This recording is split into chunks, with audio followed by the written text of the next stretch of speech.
नमस्कार दोस्तों, मेरा नाम है विमल सिंह बालाजी। स्टडी अड्डा में आप सभी का स्वागत है। आज तारीख आपकी 29 सितंबर 2023 की मॉर्निंग में मैंने आपको अपडेट दी थी कि बीएड अभ्यर्थियों को प्राथमिक में शामिल करने के लिए बिहार सरकार के द्वारा माननीय सुप्रीम कोर्ट में याचिका जो है वो दाखिल की गई है और उसका क्या कारण है वो इस वीडियो में हम बात करेंगे। क्यों जो है वो की गई है, दो प्रमुख कारण आपको देखने को जो है वो मिलेंगे। साथ ही साथ इसको लेकर के महाधिवक्ता ने बयान दिया था। वीडियो में आगे बढ़ने से पहले ये भी मैं आपको बता दूं कि इससे संबंधित जो न्यूज़ थी वो हमने ऑलरेडी मॉर्निंग में ही आप देखेंगे तो व्हाट्सएप एक ग्रुप बनाया था, सुबह 10:31 पर भेज दिया था। इसका जो कोर्ट ऑर्डर वगैरह है वो भी हमने मॉर्निंग में ही जो है वो 10:30 बजे भेज दिया था। तो अगर आप इस व्हाट्सएप ग्रुप से नहीं जुड़े हों तो इसी वीडियो के डिस्क्रिप्शन में या कमेंट में हम आपको लिंक दे देंगे, वहां से आप जुड़ जाइएगा। नया नया अभी बनाया 1-2 दिन पहले, जिसकी लिंक आपको टेलीग्राम पर भी मिल जाएगी। अब कंटिन्यू करते हैं। सबसे पहले देखिए, पहली न्यूज आपको यहाँ पर देखने को मिलेगी जो आज ही की है। जिनको भी लग रहा होगा कि मॉर्निंग वाली जो हमने न्यूज बताई थी फेक है, तो न्यूज भी देख लीजिए ताकि पुष्टि भी आपकी खबर की हो जाए। इसी में रीजन भी आपको देखने को मिल जाएगा और एक और रीजन अगली न्यूज में हम आपको दिखाएंगे।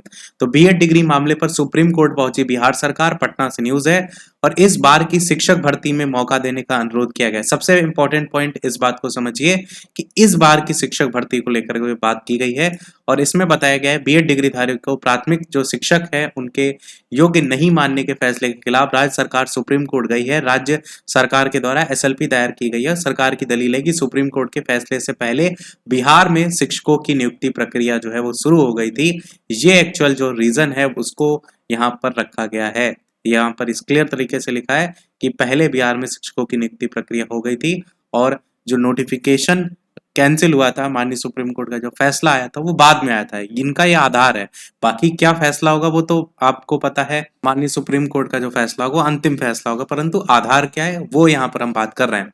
बाकी इसमें महाधिवक्ता जो पीके साई उन्होंने बताया कि बीएड डिग्रीधारी को प्राथमिक शिक्षक नियुक्ति में योग्य नहीं मानने का फैसला 11 अगस्त को जो है वो आया था और इससे पहले बीपीएससी ने नियुक्ति का विज्ञापन जारी कर दिया था।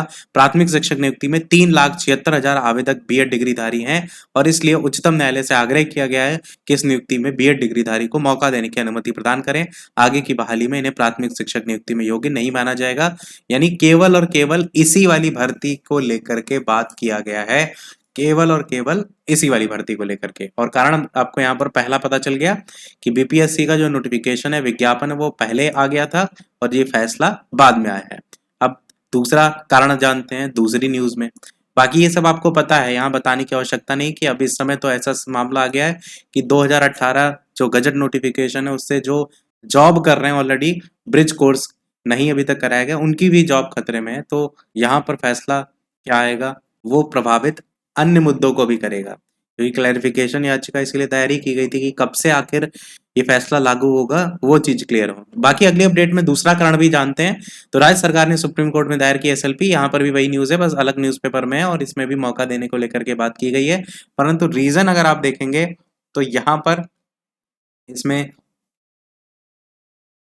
सुप्रीम कोर्ट से अनुमति को लेकर के, बीएड अभ्यर्थियों को शामिल करने को लेकर के बात की गई है और जो रीजन बताया गया वो इस पैराग्राफ में है, ये देखेंगे। हाँ, यहाँ पर दूसरा वाला कारण बताया गया है कि आयोग ने शिक्षा विभाग से राय मांगी थी। शिक्षा विभाग ने महाधिवक्ता से सलाह मांगी थी। सुप्रीम कोर्ट से इस मामले में जल्दी सुनवाई होगी। राज्य में बीएड डिग्रीधारियों की जो संख्या है वो बड़ा कारण बताया गया है कि बीएड डिग्रीधारियों की संख्या करीब 4 लाख है, जबकि डीएलएड डिग्रीधारियों की संख्या 1 लाख से कम है। ऐसे में बिहार लोक सेवा आयोग द्वारा ली गई परीक्षा में अधिकतर संख्या बीएड डिग्रीधारियों की रही है। ये वो दूसरा कारण है।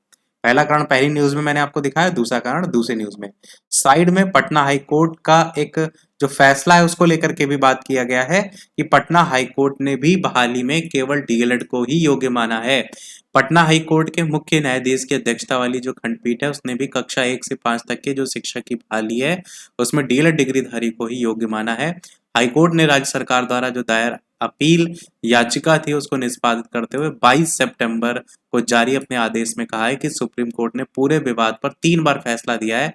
इसमें सभी में करीब एक ही बात जो है वो कही गई है कि पटना हाई कोर्ट में सुबोध कुमार बनाम बिहार सरकार और अन्य की याचिका में एक इंटरलोकेटरी याचिका दायर करके सुप्रीम कोर्ट के तीनों निर्देशों में स्पष्टता की कमी बताते हुए गाइडलाइन मांगी गई थी और इस याचिका पर मुख्य न्यायाधीश की अध्यक्षता वाली खंडपीठ ने 22 दिसंबर को यह फैसला देते हुए कहा कि सुप्रीम कोर्ट के तीनों फैसलों का नेचर समान है।